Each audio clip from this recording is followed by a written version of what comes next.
Yeah, my name is Dan Ellison. I was in Colombia.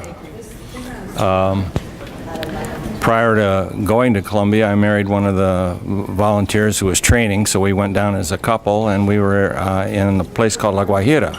And the years? And the years were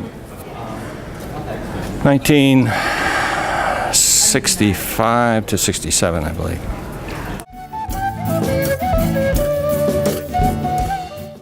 So now you were in Morocco just before that, and so you immediately went to Colombia. How did you happen to decide that? Oh, I was actually doing some recruiting for the Peace Corps, and I got to thinking that was the very best job I ever had, so why not do it again? I had several projects that I was really proud of. We did a lot of stuff. I worked in community development at that time. Probably the most memorable experience I had was I had an Arawakan Indian come to where I was living and asked me if I could get a doctor to go up and help the people in his village. Well, my God, it was halfway up the Sierra de Santa Marta, and it was a 2-day trip, and it was really pretty hairy. So we got up probably around 10,000 feet where the village was. Everybody chewed coca leaves. And we stayed up there, and I did get the Peace Corps doctor to go with me. And we stayed up there, and the experience was that there was this very pretty Indian woman who had terrible burns on her arms and legs. She was an epileptic, but they thought she was possessed. And she had fallen into an open fire, and they pulled her out. So we treated her and gave her some drugs and stuff that would help her out. But then her brother took the drugs and buried them, and we had to, because he thought they were valuable or something. Oh, and this is video. So we had to go get the drugs and chastise her brother and worry about what was going to happen when we left. But he got bit by a snake and died 2 days later. Well, that was pretty wild. My name is Richard Deshays. I was in the Peace Corps in Colombia, and I was stationed in Cali for a while, but then I went to Bogota. What years? In 63 to 65. No, I take that back. 65 to 67, sorry. Chick Dombach was in the Peace Corps in Colombia near Cartagena, right on the Caribbean coast. Did community development work, worked with fishermen, organized a fishing co-op. They were using dynamite, and it seemed like there were better ways to catch fish than dynamite, killing the fish and the fishermen. And we built a school.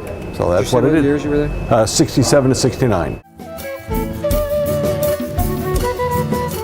The Peace Corps story is what came after. I became head of the National Peace Corps Association through the 1990s.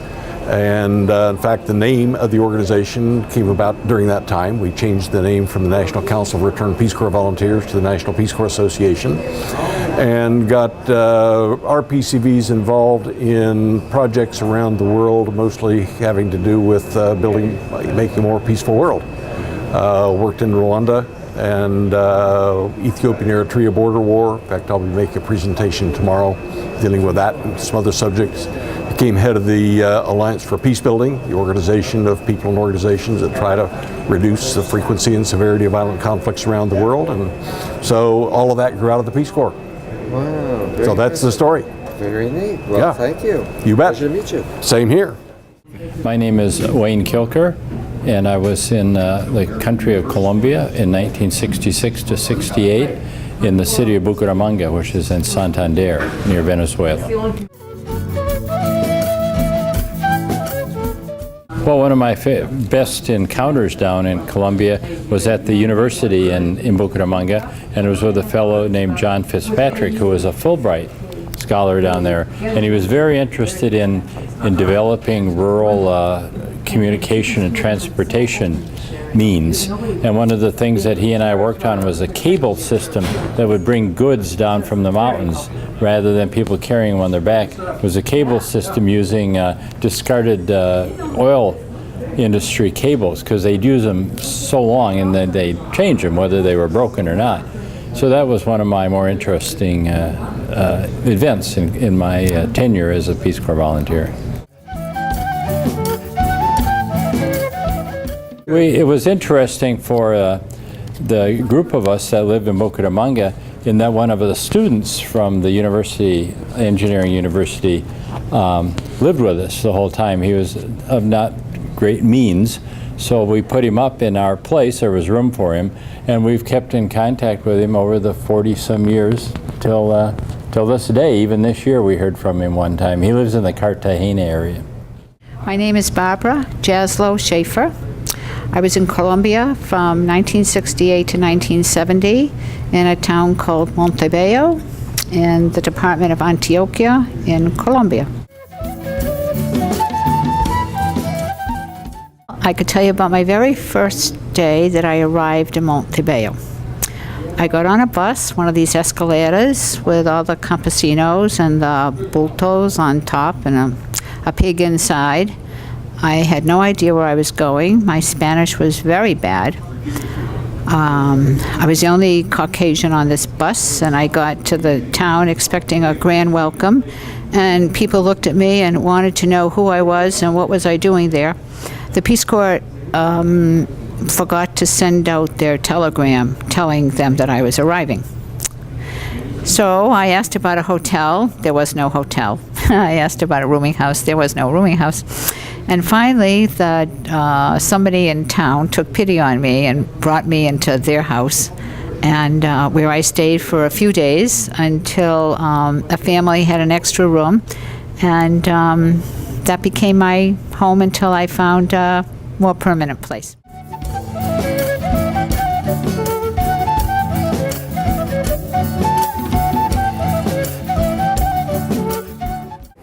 Maureen Shanley. I was in Peace Corps Colombia 1977 to 79, and I worked with Servicio Nacional de Aprendizaje, which is a group that trained people in how to repair things like diesel motors.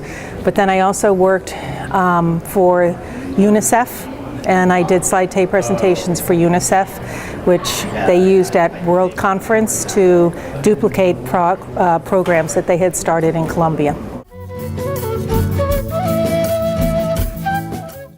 Language is very interesting.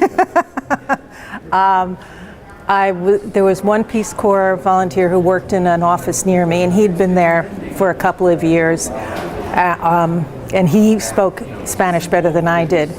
And so one day I made a mistake, and he kind of, chuckled about it, and the office kind of chuckled about it. And then he said, in English, I said to him, I said, "John, one day God's going to get you."